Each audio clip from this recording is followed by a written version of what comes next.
First அட்டம்ப்ட்லேயே தூக்கணும்னு நினச்சேன். ஆனால் நிறைய பிரச்சனைகள் வந்துச்சுங்க. சில பிரச்சனைகளை வெளியே சொல்லக்கூட முடியல. அந்த மாதிரியான பிரச்சனைகள் இருந்ததுனால நம்ம மைண்டு வந்து கொஞ்சம் டைவர்ட் ஆகி போச்சு. அதில் வந்து நான் ஷெடியூல் போட்டு டெய்லி ஏர்லி மார்னிங் ஸ்டடி அதெல்லாம் பண்ணிகிட்டு இருந்தேன். நைட் ஸ்டடி கூட ஒரு 2-3 நாள் ட்ரை பண்ணேன். நைட் ஸ்டடி எனக்கு சரி வரல. தூக்கத்தை விட்டுட்டு நம்ம எது படித்தாலும் அது வேஸ்ட்டு தான். மெமரி ரிட்டன்ஷன் வந்து குறையும். ஒரு ஏஜுக்கு மேலே ஞாபக சக்தி வந்து குறையுங்க. நம்ம பிரெயினே எப்படின்னா 6 வயசு வரைக்கும் தான் வந்து அந்த மூளை வளர்ச்சியே இருக்குமா. அதுக்கப்புறம் வந்து நம்ம அனுபவத்தினால நிறைய மனிதர்கள் கூட பழகுறதுனால நமக்கு வந்து நம்ம கற்றுக்குவோம். இதுவும் இல்லாமல் தொடர்ச்சியாக லேர்னிங்கில் இருந்தால் மட்டும்தான் நான் வந்து இருந்துக்கிட்டே இருக்கும். படிக்கணுங்கிற எண்ணம். பாதிலே விட்டுட்டோன்னு வைங்க, ஒரு நாளைக்கு படிச்சுட்டு 10 நாளைக்கு நம்ம படிக்காமல் இருந்தோம்னு வைங்களேன். கன்சிஸ்டன்சிங்கிறது வேணும் எந்த ஒரு விஷயத்துலையுமே. நம்ம படிக்கிறதாகட்டும், ஒரு வேலையை செய்கிறதாகட்டும், அதில் கன்சிஸ்டன்சிங்கிறது வேணும். சும்மா ஒரு நாள் படித்தோம், 2 நாள் படித்தோம், 3ஆவது நாள் புக்கை தூக்கி தூர வச்சிட்டோம், என்னால் வந்து படிக்க முடியல, எனக்கு ஸ்ட்ரெஸ் ஆகுது, டிப்ரெஷன் ஆகுது, எனக்கு வெளியே வேலை கிடைக்க மாட்டேங்குது, வேலைக்கு போக மாட்டேங்கன்னு சொல்லி ப்ரெஷர் பண்ணுறாங்க. வீட்டில் 1008 ப்ரெஷர் பண்ணட்டுமே, நம்மளை சுற்றி யாருனாலும் என்னனாலும் பண்ணட்டும். ஆனால் நம்மளோட டார்கெட் வந்து ஒரு எக்ஸாம், அதை நோக்கி போகணும். வாழ்க்கையில் ஒரு விஷயத்தை வந்து எடுக்கணும். அதை பல எக்ஸாமுக்கும் படிப்பாங்க சில பேர். நான் பிஓவும் படிக்கிறேன், டெட்டும் படிக்கிறேன், டிஆர்பியும் படிக்கிறேன். அப்படி பல கால் வந்து அகலக்கால் வைக்க வேண்டாம். ஃபஸ்ட்டு மெயின் டார்கெட்டாக டிஆர்பியை வைங்க. அவரவர் துறைகளில் நம்ம மாஸ்டராக இருப்போம். அடுத்து வந்து டெட் எக்ஸாம் யூஜிடிஆர்பியில் நல்ல மார்க் எடுக்கிற வழியை பார்ப்போம். பாஸ் பண்ணுறதுங்கிறது ஏமா வைக்காதீங்க. பாஸ் பண்ண அவ்வளோ பேருக்கும் வேலை கிடைக்கிறது இல்லை.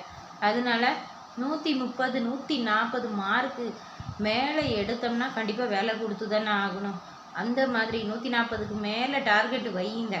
அப்படின்னா தான் ஒரு 130ஆவது நம்மளால் எடுக்க முடியும். சரியா? அதனால் இனிமேல் ஃபஸ்ட்டு அட்டம்ப்டில் அடித்து தூக்கணும்னு நினச்சேன். ஆனால் நம்ம வந்து நம்ம நினைக்கிறோம், செயல்படுத்தும் போது 1008 தடைகள் வரும், பிரச்சனைகள் வரும். எல்லாத்தையும் கடந்து தான் வர வேண்டியிருக்கு. ஒரு ஏஜுக்கு மேலே நம்ம வேலைக்கு போகாமல் உட்காந்துருந்தாலே இருந்து எல்லோரும் என்ன சொல்லுவாங்க, ஆமாம் இந்த வயசில் என்ன கலெக்டருக்கா படிக்கிறான், படித்து கிழிக்க போறியா நீ அப்படின்லாம் பேசுவாங்க. நம்ம படுற வழி புரியாது. நம்ம வந்து எதுக்காக வந்து படிச்சிட்ருக்கோம், எதுக்காக வெளியே எல்லா இன்டர்வியூவும் போயிட்டு வந்துட்டு வேலை கிடைக்கலன்னு தானே நம்ம படிக்கிறோம். நம்ம கவர்மெண்ட் எக்ஸாம் படிக்கிறது நிறைய பேருக்கு பிடிக்காமல் இருக்கலாம். எங்கே எப்போ பார்த்தாலும் படிச்சுட்டே இருக்கா, எங்கே வேலைக்கு போகிறா அப்படின்னு நினைப்பாங்க. சொல்கிறவங்க என்ன வேணாலும் சொல்லட்டும், சரியா? ஆனால் நம்ம படிக்கிறது வேலையை பார்த்துக்கிட்டே இருப்போம். நம்ம வேலையை கரெக்டாக செஞ்சிட்டே இருப்போம். சின்ன சின்ன வீணாக போன முயற்சிகள்லாம் ஒன்று சேர்ந்து ஒரு பெரிய ரிசல்ட்டை கொடுக்கும். அதனால எந்த ஒரு விஷயத்தையும் திரும்ப திரும்ப செஞ்சோம்னா, ஒரு தூண்டி விட்டுக்கிட்டே பிரெயினை இருந்தோம்னா, ஒரு தூண்டல் நடக்கிற இடத்துல அங்கே ஒரு தொலங்கள் நடக்கும். டெய்லி ஒரு 1 மணி நேரம், 2 மணி நேரம், 3 மணி நேரம், இப்படி டயத்தை கொஞ்சம் கொஞ்சமாக இன்க்ரீஸ் பண்ணிக்கிட்டே போங்க. ஒரு நாளைக்கு 5 மணி நேரம், 6 மணி நேரம் நம்ம ஷெடியூல் போட்டு ப்ராப்பராக காலையில் இத்தனை மணிக்கு எந்திக்கணும், 3 மணிக்கு எந்திக்கமா, 4 மணிக்கு எந்திக்கமா, இத்தனை மணி நேரம் படிக்கணும், படிக்கிறதுக்குனே ஒதுக்கணும். நிறைய பேர் வந்து நைட் ஸ்டடி பண்ணுறீங்க. நைட் ஸ்டடி பண்ணுறதுனால நைட்டு அமைதியாக இருக்கும், எல்லோரும் தூங்குறோம். ஆனால் தலைவலி வருது. நானும் நைட் ஸ்டடி ஒரு சில நாட்கள் படிச்சிருக்கேன். ஆனால் அந்த நைட் ஸ்டடி படிக்கிற நேரம்லாம் பார்த்திங்கன்னா மறுநாள் காலையில் அந்த ஒரு நாள் ஃபுல்லாகவே எனர்ஜெட்டிக்காக இருக்காது. நானும் அதை வந்து 2-3 நாள்கிட்ட நானும் 12-1 மணி வரைக்கும்லாம் படிச்சுட்டேன். அப்படி படிச்சுட்டு காலங்கத்தில் எந்திரிச்சு படிக்க முடியாது, பாடியில் எனர்ஜி இருக்காது. அதனால் மார்னிங் ஸ்டடி படிங்க. பிரம்ம முகூர்த்த டயத்தில் படிக்கிறது வந்து ரொம்பவே நம்மளுக்கு பாசிட்டிவ் எனர்ஜி கிடைக்கும். மற்ற எல்லோரும் தூங்கிட்டு இருக்க நேரத்தில் நம்ம ஷெடியூல் போட்டு நம்ம படிக்கிறோம் அப்படிங்கிறதே நம்மளுக்கு ஒரு பெரிய கான்ஃபிடென்ட்டை கொடுக்கும். நம்ம ஆழமாக ஒரு விஷயத்தை நம்பும்போது கண்டிப்பாக அது வந்து நடக்கிறதுக்கு உண்டான அறிகுறிகள், அந்த வழிகளை நம்மளே தேடி கண்டுபிடிச்சிருவோம். அதனால் நம்ம எந்த விஷயத்தையும் நம்ம மேலே, மற்றவங்களை நம்புறத விட நம்ம மேலே நம்பிக்கை வச்சோம்னா கண்டிப்பாக வெற்றி நிச்சயம். இந்த வருஷம் 2026 நம்ம விட்டுறக்கூடாதுன்னு நினைக்கிறேன். அதனால தான் எஜுகேஷ்னல் பிராண்டாக என்னோடய சேனலை ஆக்கி வச்சுருக்கேன். நிறைய பேர் இலக்கண வீடியோக்கள் வேணும்னு கேட்டிங்க. ஆனால் யாராவது பார்க்குறீங்களா? படிக்கணுங்கிற ஆர்வம் உள்ளவங்க மட்டும்தான் என்னோடய சேனலில் வந்து பாருங்கள். சரியா? சீரியஸ் லேர்னர்ஸ் மட்டும் நம்மளோட வீடியோவை பாருங்கள். நான் அப்படி தான் சொல்லுவேன். சும்மா எப்போ பார்த்தாலும் என்டர்டெயின்மெண்ட்டு பாட்டுன்னு போய்கிட்டே இருந்தால் வாழ்க்கை நிறைய பேராது. எப்போ பார்த்தாலும் என்டர்டெயின்மெண்ட்டு பாட்டு காமெடியாக போயிடும் வாழ்க்கை. அது மட்டுமே வாழ்க்கையில் முக்கியம் கிடையாது. நம்மலாம் டீச்சர்ஸ், நம்ம படித்து தான் ஆகணும். அதுக்காண்டி மைண்ட் ரிலாக்ஸேஷன் அதுவும் சம்டைம்ஸ் வேணும். ஆனால் மெயினாக நம்ம ஏன் என்னது ஒரு வேலையை வாங்கணும். ஒரு 30 வயசு மேலேயே ஒரு நல்ல ஒரு வேலையில் தேடிடணுங்க. அந்தந்த ஏஜை விட்டுறாமல் படிக்கணும். ஏஜை விட்டுட்டோன்னு வைங்களேன், அதுக்கப்புறம் நம்மளுக்கு ஞாபகத்தை இருக்காது. பல பிரச்சனைகள். ஒரே இடத்துல ரொம்ப நேரம் உட்கார முடியாது. குறுக்கு வலிக்குது, கால் வலிக்குது, முட்டு வலி வருது. இந்த முட்டு வலி வருதுங்கிறதுக்காகவே நானும் எக்ஸசைஸ் பண்ணுவேன், யோகா பண்ணுவேன். அதுக்கப்புறம் டைரியில் எழுதுகிற பழக்கம் உண்டு. ஷெடியூல் போடுவேன். அதுக்கப்புறம் நோட்ஸ் எடுப்பேன், மைண்ட் மேப் எடுப்பேன், பிடிஎஃப் ரெடி பண்ணுவேன். என்னால் என்னெல்லாம் முடியுமோ கொஸ்டின் எடுப்பேன். கொஸ்டின் எடுத்து தான் படிப்பேன். இந்த மாதிரி ஸ்ட்ராட்டஜியை மாற்றிக்கிட்டே இருக்கணும். அப்படின்னா தான் நம்மளால் படிக்க முடியும். படிக்கணும்னு ஆசை உள்ளவங்க மட்டும் நம்ம சேனலில் வீடியோஸை தொடர்ச்சியாக பாருங்கள். நீங்கள் கேட்குறீங்க, ஆனால் வந்து யாருமே பார்க்குற மாதிரி தெரியல. நான் வந்து எப்படி படிப்பேனோ அதை தான் உங்களுக்கு சொல்லிக் கொடுப்பேன். ஏன்னா எல்லாருக்குமே வந்து யாராவது சொல்லிக் கொடுத்தா நல்லா இருக்கும்ல. வீடியோஸில் சொல்லும்போது நானே நிறைய அகாடமி வீடியோஸை பார்த்துட்டு தான் எக்ஸாமுக்கு நம்ம புக் எடுத்து படிக்கிறதுக்கு சில சமயம் தோணாது. அப்படிங்கும்போது நிறைய அகாடமியில் போடுற சேனல்ஸை வாட்ச் பண்ணிவிட்டு அப்படியே நமக்கு காதில் நம்ம கேட்டுக்கிட்டே இருந்தோன்னா ஆடிட்ரி லேர்னிங், அதுக்கப்புறம் அது பிரெயினில் ஸ்டோர் ஆகும். அதனால் நான்லாம் வந்து நிறைய எக்ஸ்ப்ளனேஷன் நிறைய பண்ணுவேங்க. ஷார்ட் அண்ட் ஸ்வீட்டாக உங்களுக்கு எப்படி புரியணுமோ அப்படி இலக்கண வீடியோக்கள் போட்டிருக்கேன். ஆனால் யாருமே பார்க்கலங்கும்போது நம்ம எஜுகேஷ்னல் பிராண்டாக மாற்றினமே, மற்றவங்களுக்கு யூஸ் ஆகும்னு தானே நம்ம செய்கிறோம். அதுக்கு கூட யாருமே சப்போர்ட் பண்ண மாட்டேங்கிறீங்களா? இப்போ திரும்பவும் நம்ம ஹெல்த்து கண்டென்ட்டு, இந்த என்டர்டெயின்மெண்ட் கண்டென்ட்டை எடுத்துருவோமான்னு தோணுது. ஏன்னா நல்ல விஷயங்களுக்கு சப்போர்ட் பண்ண மாட்டேறீங்க. அதாவது படிக்கிறது, நல்ல வேலைக்கு போகிறது, சம்பாத்தியம் பண்ணுறது, வாழ்க்கையில் முன்னுக்கு வர்றது, இதெல்லாம் பாருங்கள். உங்கள் பிள்ளைகளுக்கு யூஸ்ஃபுல்லாக இருக்கும். உங்கள் ஃபேமிலி, ஃப்ரெண்ட்ஸு, ரிலேட்டிவ்ஸ்க்கு நம்ம சேனலில் உள்ள வீடியோஸை ஷேர் பண்ணி விடுங்க. அவங்களுக்காவது யூஸ்ஃபுல்லாக இருக்கும்.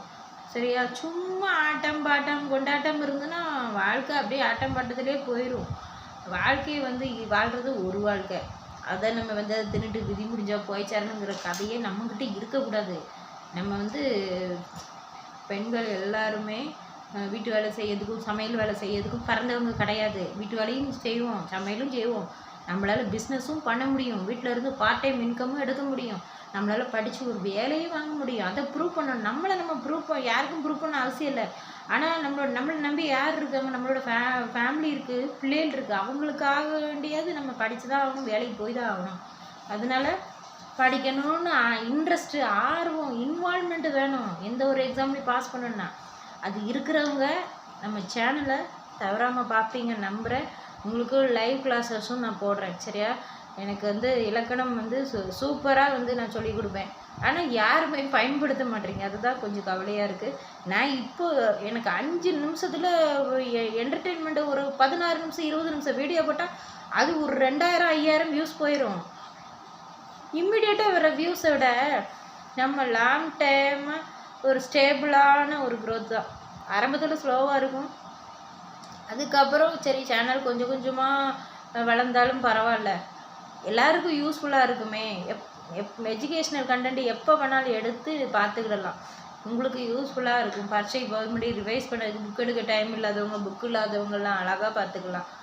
அதுக்காண்டி போட்டால் யாருமே நல்ல விஷயங்களுக்கு சப்போர்ட் பண்ண மாட்டேறீங்க. என்டர்டெயின்மெண்ட் வந்து வாழ்க்கையில் ஒரு பார்ட்டு தான்.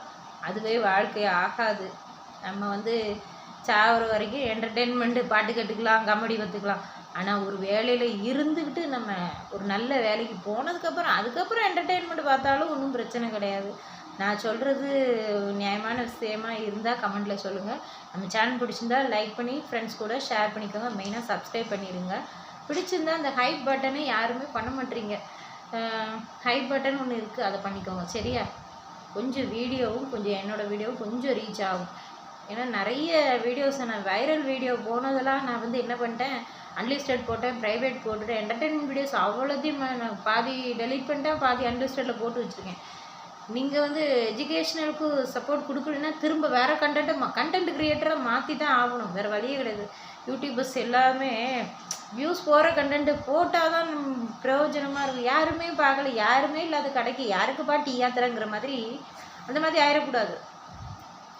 ஒரு விஷயம் வேல்யூஸ் கொடுக்குறோம் அப்படின்னா அந்த வேல்யூஸ் உள்ள வீடியோவை போய் பார்க்கணும். வாழ்க்கையில் முன்னுக்கு வரணுன்னா நம்ம சேனலை பாருங்கள், இல்லைன்னா உங்கள் இஷ்டம். நான் எப்படி இலக்கணத்தில் 75 மார்க் எடுத்தேன், 80க்கு மேலே நான் எப்படி மார்க் வாங்குறேன், இப்போ கூட எனக்கு பிஜி ரிசல்ட் வந்திருக்குது. நான் அதில் 70, 80, 84 என்னோடய மார்க்கு போட்டு விட்றேன் பாருங்கள். எனக்கு வந்து ஒரு சின்ன சின்ன விஷயங்களை, அதாவது நம்ம ஒரு சின்ன சின்ன முயற்சி பண்ணியிருப்போம், அது பெரிய சக்ஸஸ் கொடுக்குங்கும்போது ரொம்ப ஹாப்பியாக இருக்குது எனக்கு. நான் எப்படி மார்க் எடுப்பேன், நான் எப்படி படிப்பேன், அந்த ஸ்ட்ராட்டஜியெல்லாம் உங்களுக்கு நான் சொல்லணும்னு ஆசைப்பட்றேன். அதனால தான் நான் எஜுகேஷ்னல் எனக்கு விருப்பப்பட்டு என்ன தான் நான் என்டர்டெயின்மெண்ட் போட்டாலும் என் மைண்டு ஃபுல்லாகவே படிக்கணும் அப்படி தான் இருக்கும். வேலையை வாங்கணும், எப்படியாவது நம்ம நம்மளை அவமானப்படுத்துறவங்க முன்னாடி நம்ம வாழ்ந்து காட்டிடணும் அப்படின்னு நான் நினைப்பேன். என்னைய மாதிரி ஒரு ஃபயர் ஸ்பிரிட் உங்களுக்குள்ளே இருந்துன்னா அதை அணைய விடாதீங்க. சரியா? அடுத்த வீடியோவில் பார்க்கலாம். பாய்.